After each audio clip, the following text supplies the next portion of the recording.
escondido, tesouro escondido dentro de um vaso de barro. E o autor da carta, ao qual é embasada esse texto, é o apóstolo Paulo.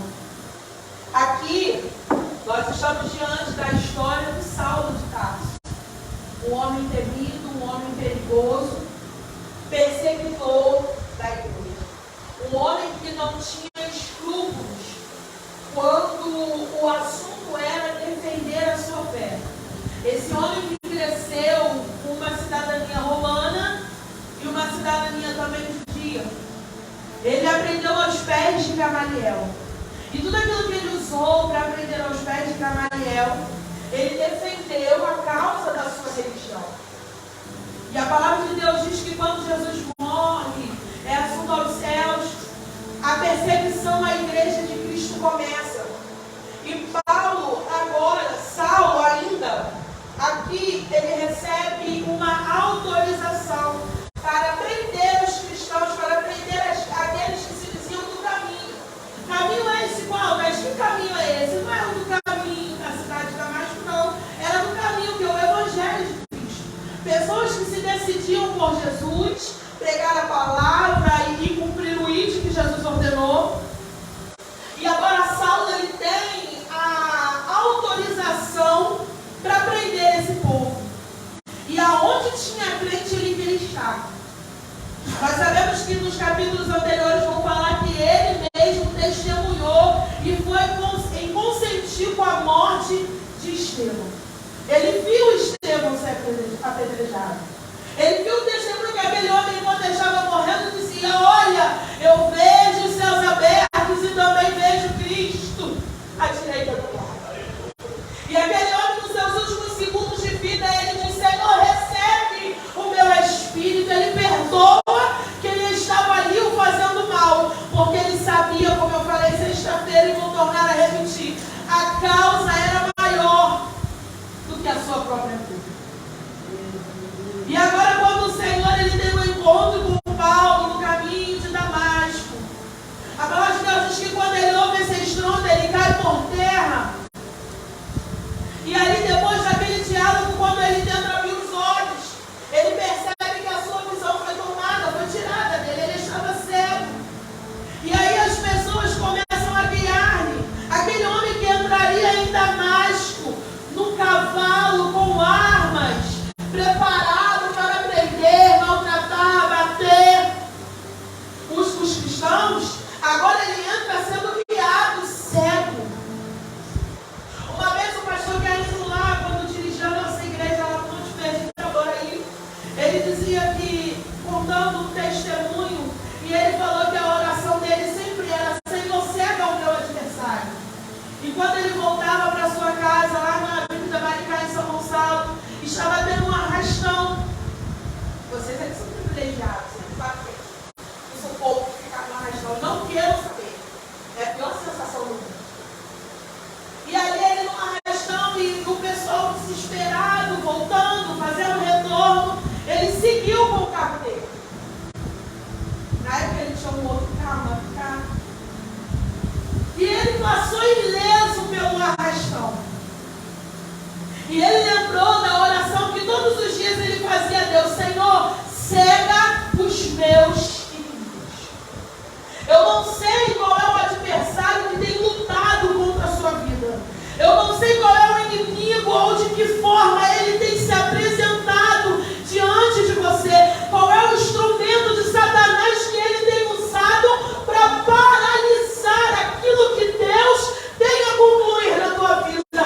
Mas essa noite eu quero liberar uma palavra para você no início dessa mensagem, dizendo: Deus vai cegar o adversário da tua alma e vai preservar a tua vida para que o propósito que Ele estabeleceu seja cumprido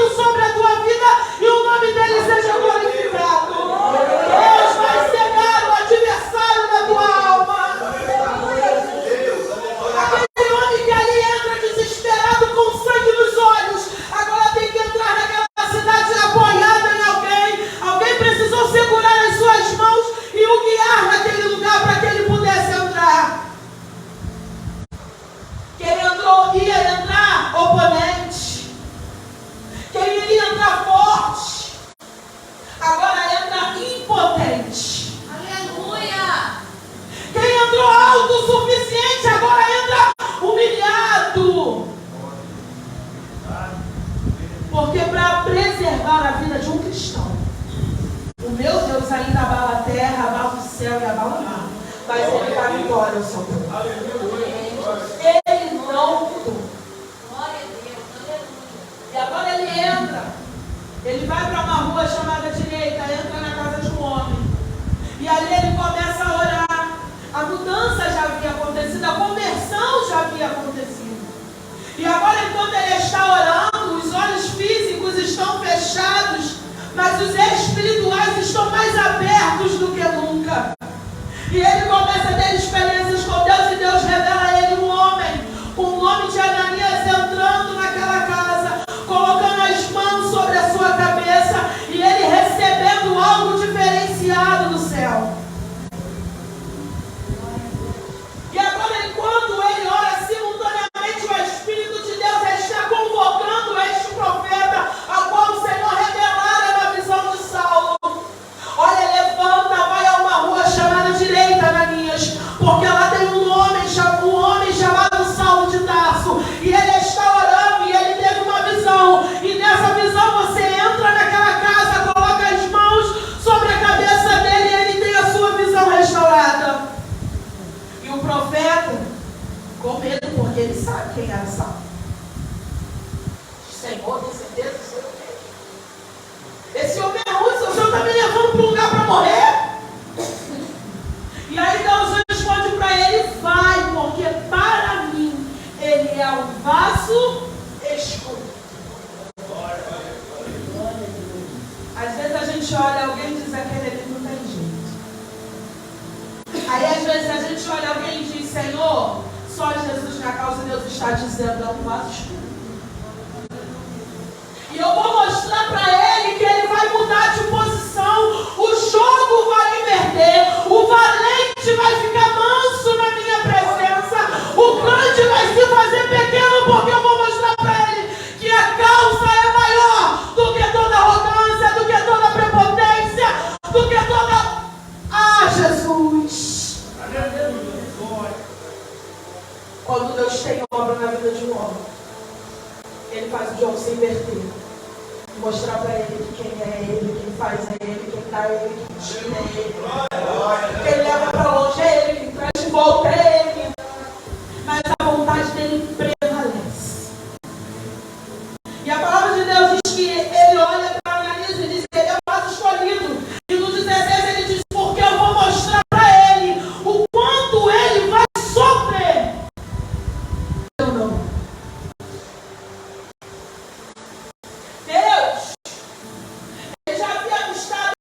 Paulo agora, antes Saulo,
importante no reino.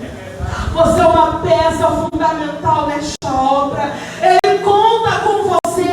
Você tem talentos escondidos dentro de você que são necessários para que essa obra cresça e outras vidas sejam alcançadas. Mas eu tenho uma notícia para te dar. Não vai ser tudo lindo. Não vai ser tudo bonitinho. Vão ter dias que você vai chorar. Terão dias que você vai sofrer. Mas eu te garanto uma coisa. Em nenhum desses dias você estará sozinha. Em nenhum desses dias você estará desamparado. Em nenhum desses dias você estará desprotegido. Porque quando ele morreu e ele foi aos céus, ele deixou um recado. Eu estou convosco todos os dias até a consumação dos séculos. Aí, mas tem uns dias e tem uns anos aí que o ano é bissexto. É um dia a mais desfrutando da presença dele. Mas ele vai estar com você. Thaís, o que acontece então quando eu sou o vaso escolhido? O vaso, quando é escolhido, ele tem algumas características. E uma dessas características de Deus, ele fala com Ananias a respeito da vida de Paulo, é que ele sofreu, Deus lhe mostraria o quanto ele teve que padecer e sofrer por amor ao Evangelho. Olha que contraditório, um homem que odeia a crente agora vai sofrer, e não vai só sofrer, ele vai amar esse Evangelho que ele não percebe. Eu quero mostrar para ele que ele não vai sofrer, não, ele vai sofrer. Eu já estava olhando na frente, eu tenho. Quando eu olho as cicatrizes dos açoites, porque eu olho para cada ferida que há no meu corpo e lembro, eu levo as marcas do Evangelho de Cristo. Eu tenho prazer em ter essas marcas no meu corpo. Ele tinha prazer em sofrer, porque ele sabia que a causa era muito maior. O chamado era maior. A missão era maior. E qual é o propósito? É uma missão, um sonho, algo muito grande, ao qual você se empenha a alcançar ou a realizar. Mas algo que traz um impacto muito grande para a sua vida. Mas isso se torna um propósito quando ele cresce e não impacta só a sua vida. Ele impacta a tua vida e a vida das pessoas que estão à sua volta. Qual é o teu propósito de vida? Teu propósito aqui hoje eu sei. Você não largou a aconchego da tua casa, tua televisão, tua internet para vir aqui, olhar e me ver falando por alguns minutos. Você saiu de casa com propósito. Cultuar ao Senhor. Mas a pergunta que a Espírito Santo de Deus está te fazendo essa noite é: qual é o teu propósito? Qual é a causa que você quer defender? Eu tenho um propósito de vida.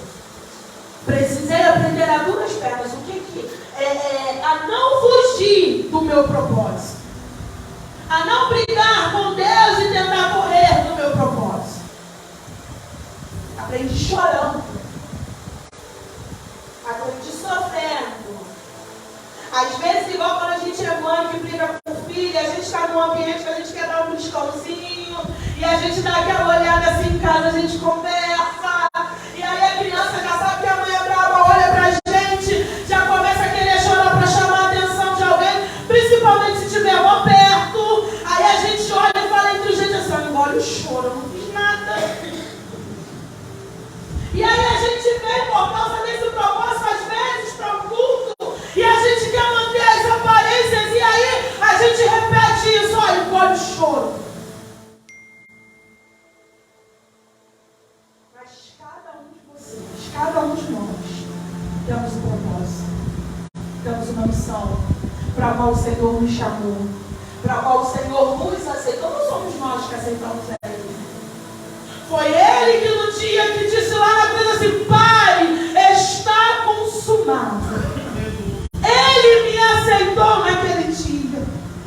Antes mesmo do meu pai conhecer minha mãe e me conceber, naquele dia na cruz do meio, Ele me aceitou. E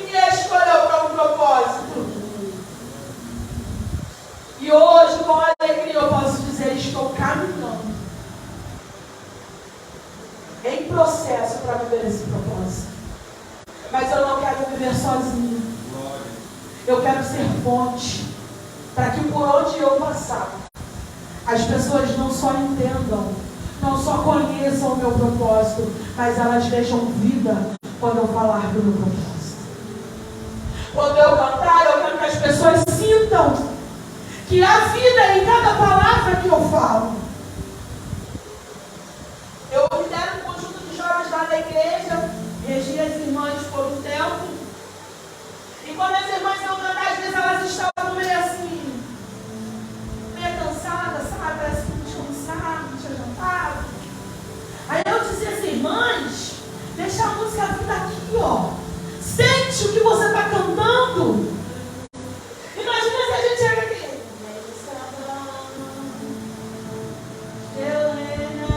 Ei, com alegria você está falando do reino que é sobre todos os reinos e é um reino que um dia você vai conhecer. Se eu chegar aqui, irmãos, vocês têm propósito. Quem vai acreditar em mim? Eu tenho que olhar para vocês, olhar para mim com autoridade e dizer, Deus me trouxe aqui para dizer, há um propósito a ser alcançado por cada um de vocês. Não é sobre colocar a voz ou falar mais alto, é sobre usar a autoridade que Deus me deu, colocar vida naquilo que eu falo, porque eu preciso ser a primeira pessoa a acreditar no propósito que Ele tem na minha vida. Paulo agora, convertido, nós pregamos lá na sexta-feira, ele precisou mostrar para as pessoas, ele foi o primeiro a acreditar naquilo que Deus tinha na vida dele, porque ninguém acreditava. Algumas pessoas achavam que ele estava se camuflando dentro do evangelho para então preparar ou arquitetar uma grande chacina entre os cristãos. Mas se você não acreditar, não espere que ninguém acredite. Se você não olhar para você e ver o potencial que Deus colocou dentro de você, não espere a irmã Thaís olhar e enxergar. Você precisa acreditar naquilo que Deus confiou a você. Você precisa reconhecer o valor do tesouro que está escondido dentro do teu vaso de barro, para então alguém olhar e ser impactado por este propósito. Se alguém chegou aqui hoje, Senhor, será que é aqui que o Senhor me quer? Será que é ali? Senhor, faço ou não faço? Acredite em você. Deus, Ele não joga com a sorte. Ele não erra quando faz escolhas. E Ele não te iludiu no dia que Ele te fez aquela promessa. Ele sabia o que Ele estava falando. Ele sabia quem Ele estava chamando e sabia o que Ele estava fazendo. Ele não erra. A segunda característica que o vaso escolhido é: vaso escolhido não tem direito de escolha. Basta ali, a palavra de Deus diz que nós estamos livre-arbítrio. A partir do momento que você entrega a sua vida a Cristo, esse mesmo vaso aqui diz: já estou crucificado com Cristo. Agora, não vivo mais. Agora não vivo mais. Então, se eu quiser ficar até de madrugada na internet, dormir até o meio-dia, e Deus me convidar às 6 horas da manhã, se eu estou crucificada com Ele, eu tenho que fazer o quê? Largar tudo que eu estou fazendo e dedicar um tempo a Ele, porque não vivo mais eu. E Ele vive em. E se Ele vive em mim, eu tenho que ir aonde Ele mandar ir. Eu tenho que falar o que Ele me mandar falar. Eu tenho que abrir mão do que Ele me mandar abrir.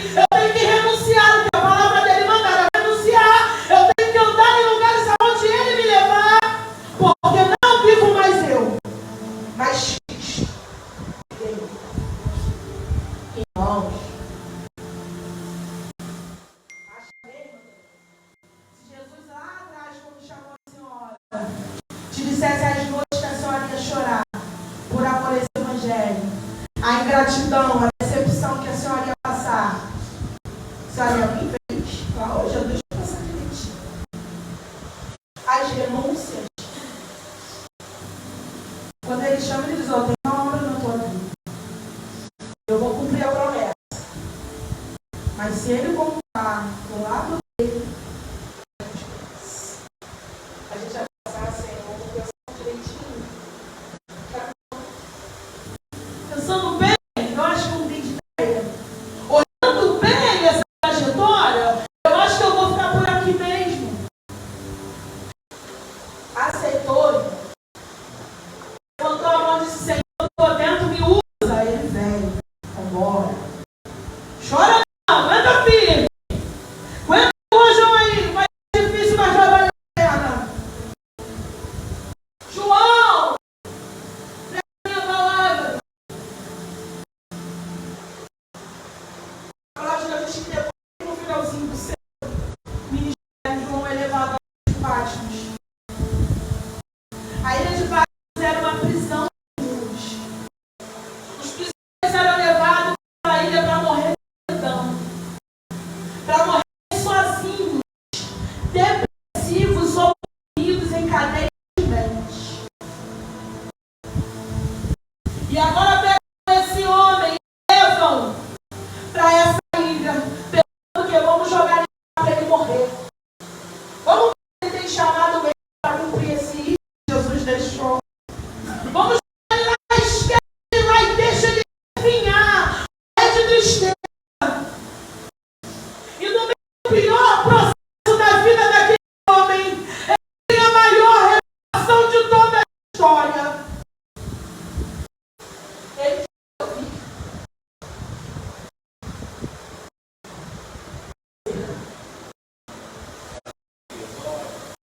na sua coroa dizia assim: Rei dos Reis, Senhor.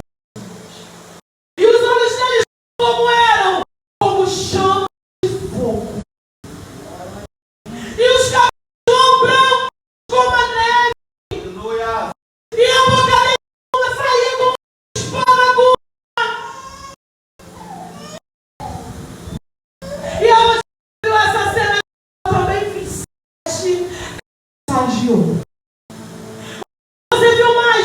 Eu vi 4 anciãos que quando chegam diante dele, prostravam e tiravam as coroas da cabeça e lançavam seus pés dizendo: Santo, Santo, Santo, Santo, é o Senhor dos exércitos, a terra é da sua mão.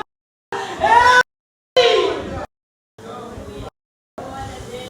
Não sei ótimos que você está vivendo.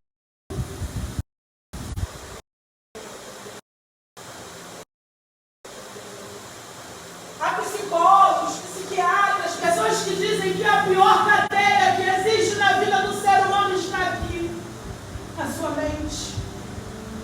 Não quero assustar o bebezinho, não. A pior cadeia que você vive aqui está aqui, ó, na sua mente.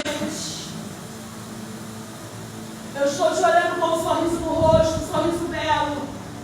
Não assustar o bebê. Eu estou olhando você com a sua melhor roupa, com o seu melhor sorriso. Mas Deus, que sonda a mente e coração, sabe qual é a cadeia que te prende, qual é a Patmos que te oprime. Não tem muro, não tem grade, mas está te oprimindo. Mas Deus me trouxe aqui nessa noite para te dizer: vai ser nessa Patmos que você está vivendo que eu vou revelar a minha glória na tua vida. Aleluia, e vou te mostrar quem eu sou. Glória a Deus. Glória a Deus. Aleluia. Glória ao Senhor. Só aceita a minha vontade. Só se sujeita ao meu querer. Não faça força comigo, não lute comigo, não rejeite o teu chamado. Eu vi a irmã Teresa aqui contando testemunho de que Deus protege, que Deus faz. Eu lembro que quando eu trabalhava, eu dizia assim: eu congrego 6 anos, vai fazer 6 anos em março de 2023, que eu congrego no Campo do Rocha. Trabalhei em loja de roupa durante 7 anos. Me mudei para Itaboraí. Eu levava 2 horas para ir para o meu trabalho. Trabalhava no centro de Niterói. E levava 2 horas para chegar. Eu saía de casa às 8h30 da manhã e chegava em casa às 9h30 da noite. Chegava no culto só na hora do amém. Aí eu falava assim: para que eu vou descer na igreja? Para chegar lá na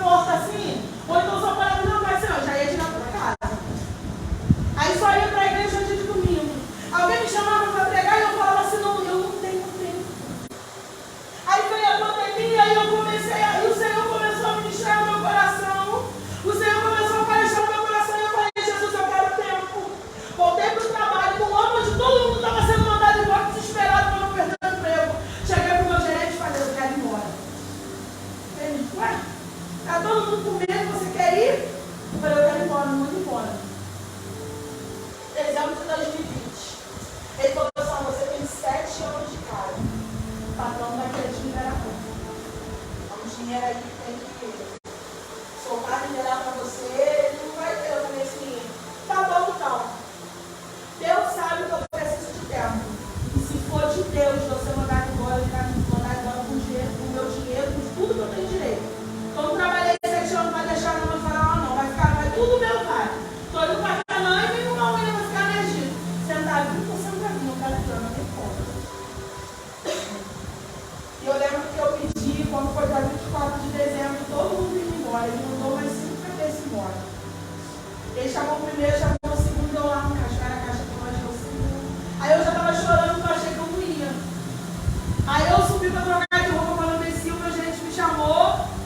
Aí ele, ó, eu pedi um papel lá e chegou aqui para você. Assinei minha rescisão, minha notificação de dispensa. E aí tentei, queria ser empresária. Eu fui lá de uma loja de roupa, de moda feminina, algo mais casual, dessa blusa, da loja. E lembro que eu comecei. Aí quando os convites chegavam para pegar, eu falava assim, mas eu tenho que ficar onde? Na loja. Era um salão e uma loja. Aí começou. Deus falando assim, eu te quero inteira. Eu te quero inteira. Eu te quero por inteira. E eu falei, Senhor, eu tenho que pagar o dela. E ele, eu te quero inteira. E eu, Jesus, eu tenho que dar conta da casa. Eu te quero inteira. Jesus, mas não. Eu te quero. E foi apertando. Tá bom, Senhor. Aí eu falei, Senhor, mas tem um trabalho que eu possa ser mais livre do que isso já? Procura direitinho você vai achar. E aí o Senhor me apresentou no trabalho. Graças a Deus, Deus tem abençoado. E no meio desse processo, Deus falou assim para mim no começo desse ano, esse ano é o teu ano. E eu falei assim, olha, a roda vai virar, Jesus. Saí tão alegre daquele culto, pensando no dia da ação de graça. E aí foram passando e as coisas foram só piorando. Foram só piorando e eu olhava para o Senhor e falava assim, Senhor, eu acho que aquela profecia estava na cara, ela estava errada. Ou a profecia não era para mim. Porque o negócio não está legal, não. E aí uma vez eu falei para mim e falei assim, olha, esse ano é o pior ano da minha vida. Eu falei assim, olha, esse ano é o pior ano da minha vida. E um dia eu sentada na minha sala, Deus virou para mim e falou assim, nunca mais diga, esse é o pior ano da tua vida. Esse ano foi o mais desafiador, porque eu quero te ensinar a depender e confiar em mim.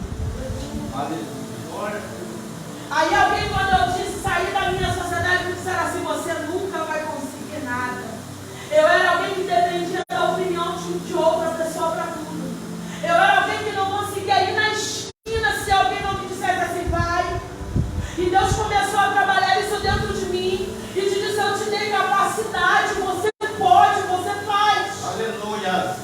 E aí eu falei, mas Senhor, eu ainda tenho jeitinho assim de falar, eu não me comporto de tal maneira, às vezes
de Brasília.